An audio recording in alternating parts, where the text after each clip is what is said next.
Dati est-elle allée trop loin? Ce mardi 1er avril 2025, un échange tendu à l'Assemblée nationale a fait basculer l'ambiance de la Commission des affaires culturelles dans une tension électrique.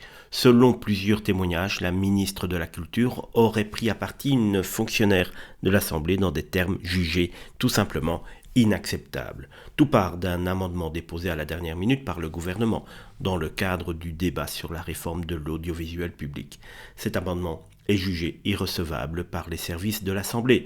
Rachida Dati n'aurait pas apprécié, le ton monte, les mots fusent, et oui, dans le gouvernement Macron, on n'est pas habitué à ce que tout ne passe pas comme une lettre à la poste. Vous ne me parlez pas comme ça avec vos sourires hypocrites, moi je dis les choses franchement, aurait-elle lancé à une chef de division. Présente sur place, la députée socialiste Fatia Keloucha Ahachi parle d'une véritable prise à partie, tandis que le député insoumis Aurélien Saint-Toul, déjà en froid avec la ministre, affirme que l'administratrice était bouleversée. Il affirme lui avoir dit qu'elle n'avait pas à s'exprimer ainsi.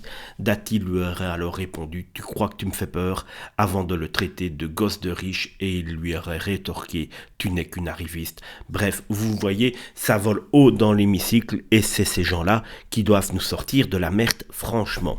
Du côté de Rachida Dati, on nie évidemment toute insulte ou agression.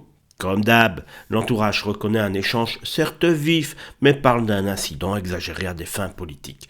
Pour ses soutiens, cette suspension de séance n'était qu'une manœuvre, la gauche n'ayant pas les votes pour faire avancer le texte. Mais pour Emmanuel Grégoire, potentiel rival de Dati à Paris en 2026, oui on en est là, Rachida Dati, brigue Paris, bon après elle sait pas faire pire que Anne Hidalgo, vous allez me dire. Le mot est lâché. Il le parle d'agression verbale.